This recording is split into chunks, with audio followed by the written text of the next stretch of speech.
You see, history books usually tell you the Crusades were all about faith and holy relics. But the truth? Well, they're conveniently ignoring the 9 men in the shadows who basically owned the debt of every single king in Europe. Imagine the year 1119. Jerusalem is a city of ghosts and gold, right? Where the air is thick with the scent of iron and, well, rot. Outside the city walls, thousands have already died for a sliver of the divine. But inside a quiet, dimly lit chamber, far from the chaos of the battlefield, 9 men are gathered. And they aren't praying. They are meticulously counting coins and signing parchments. Now, on the surface, they called themselves the poor fellow soldiers of Christ. I mean, they claimed to be so destitute that they shared a single horse between 2 men, an image they literally burned into their official seal to project this aura of humility. But let's be real, this wasn't just a holy order. This was the birth of a global financial empire.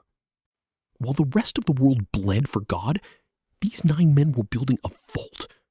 It was a vault that would eventually grow so large and so powerful that it would hold the entire Western world hostage.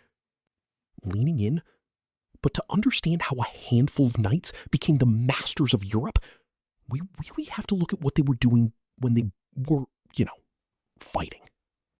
For the first 9 years of their existence, this order didn't recruit a single new member. Not one. They didn't even patrol the pilgrim roads like they promised. Low and mysterious, instead, they spent their days in the dark, digging. They were tunneling into the bedrock beneath the ruins of Solomon's temple, searching for something lost to time. Whatever they found in those tunnels changed the course of history. I mean, almost overnight, the Pope granted them a status no king could ever dream of: total legal immunity. Quickly, they paid no taxes, they obeyed no laws, and they answered to no one but the papacy itself. But the question remains, was it really faith that bought them that power? Or was it the leverage of a secret unearthed in the silence of the temple? Look, we're told the Crusades were a war of religions, but in reality, they were the ultimate startup for a shadow order that was about to own the world. The history books love to paint the Crusades as this chaotic, 200-year religious brawl. We're told it was a simple, and let's be honest, brutal struggle for the soul of Jerusalem. The cross against the crescent, faith against faith. But when you look past the prayers and the propaganda, and you actually start to follow the gold, a much darker and far more calculated picture begins to emerge. So, the official story says the Knights Templar, the poor fellow soldiers of Christ, were nothing more than humble protectors. They were the volunteer bodyguards of the medieval world, sworn to defend penniless pilgrims on those dusty, dangerous roads to the Holy Land. I mean, their original seal even featured 2 knights sharing a single horse, a symbol of their supposed poverty and brotherhood. It was a touching image, right? It was also the most successful PR campaign of the Middle Ages.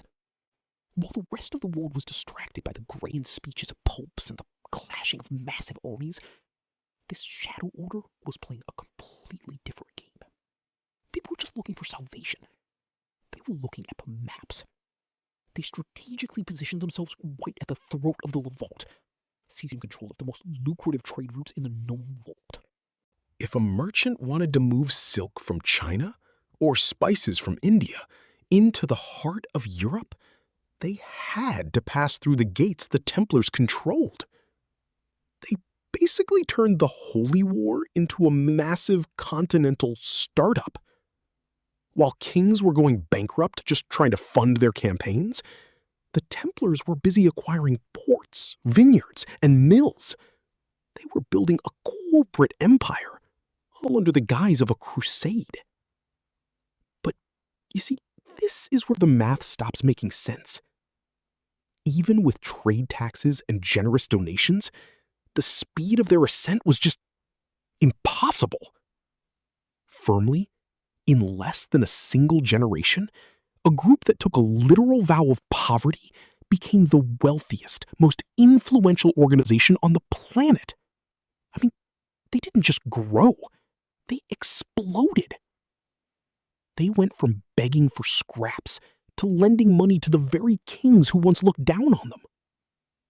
How did a small band of 9 knights, who spent their first decade in near total obscurity, suddenly find the leverage to hold the entire Western world in their debt? The answer wasn't just in the gold they were making at the docks. It was in something they had unearthed beneath the ruins of the Temple of Solomon.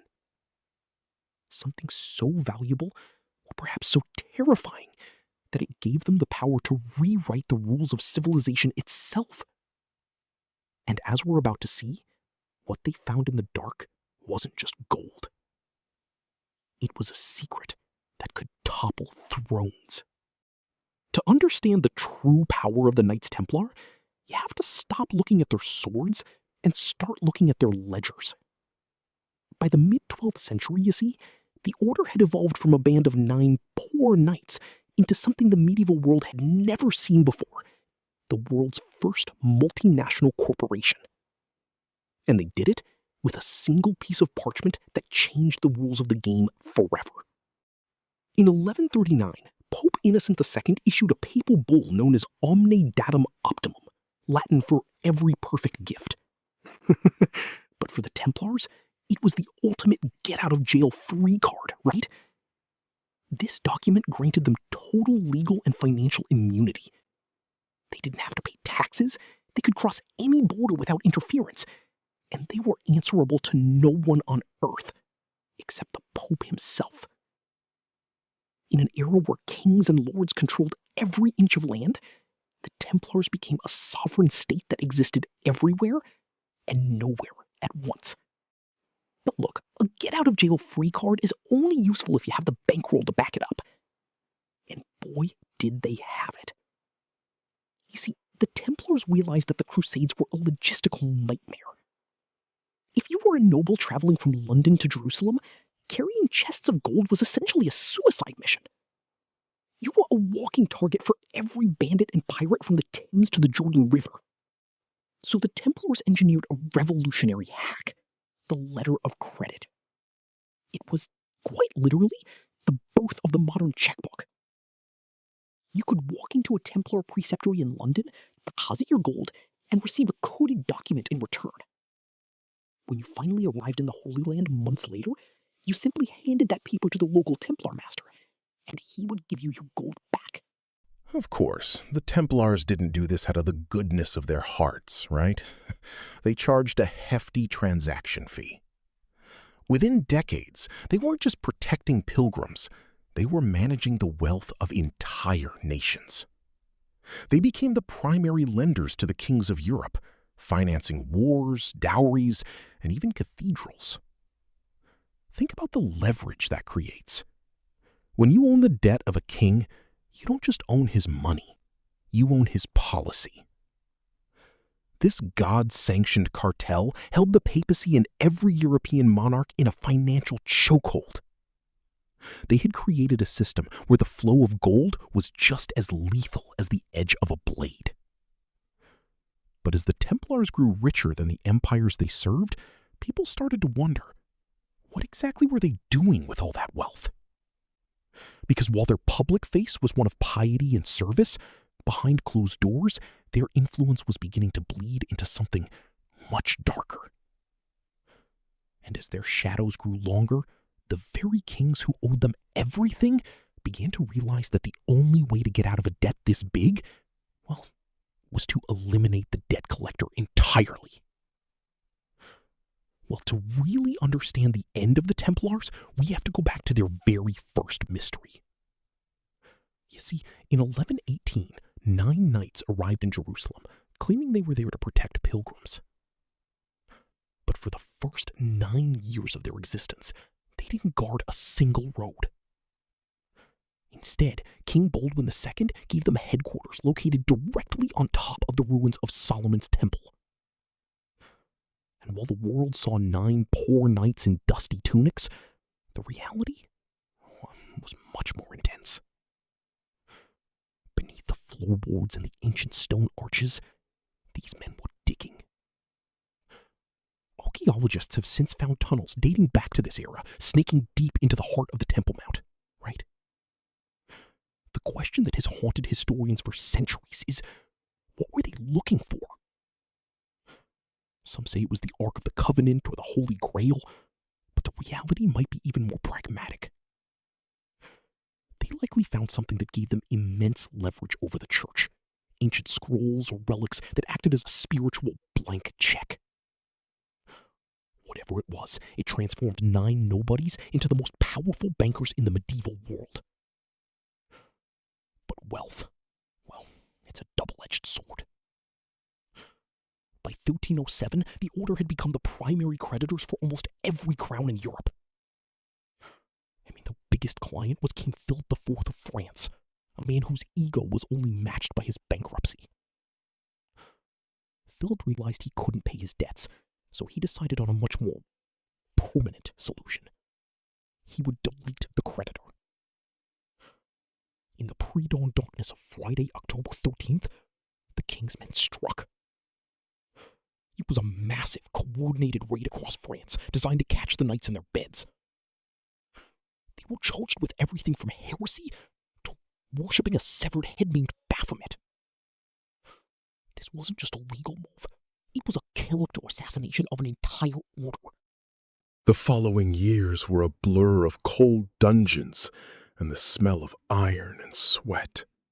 Under the most brutal torture imaginable, many knights confessed to crimes they likely didn't commit just to stop the pain. The climax of this tragedy came in 1314 on a small island in the Seine. Grand Master Jacques de Molay, the man who held the secrets of the order's inner sanctum, was led to the stake. As the flames began to climb, de Molay didn't scream for mercy. Instead, he issued a terrifying curse, summoning King Philip and the Pope to meet him before the judgment of God within a year. And as it turns out, both men were dead within months. But here is where the history books get quiet. While King Philip's men were breaking down the doors of the Templar commanderies, they found something devastating. The vaults, the legendary treasure troves that were supposed to clear France's national debt, were empty. On that same night of the arrests, eyewitnesses at the port of La Rochelle reported seeing a massive Templar fleet slip away into the fog under the cover of darkness.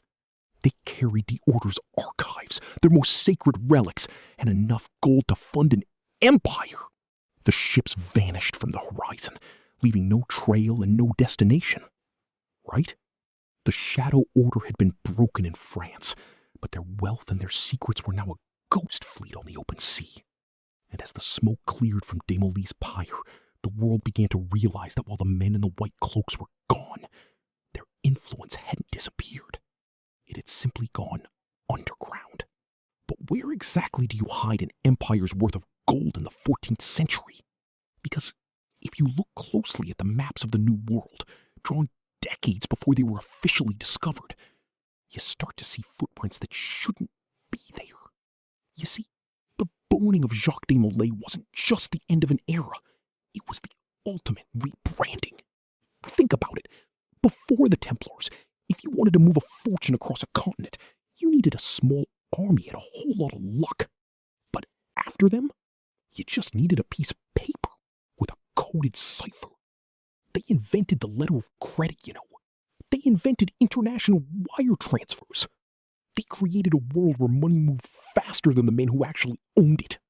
Now, when the order was officially dissolved, that infrastructure didn't just evaporate into the thin air of the French countryside, right? No, it migrated. It's no coincidence that shortly after the Templars disappeared, we see the rise of Switzerland as a neutral, impenetrable banking hub, or the sudden explosive growth of the City of London's financial district. These weren't accidents of history, you see. They were the shadows of the temple, evolving into something far more resilient. We're looking at the literal birth of the deep state, A system where the people signing the checks have more power than the people wearing the crowns.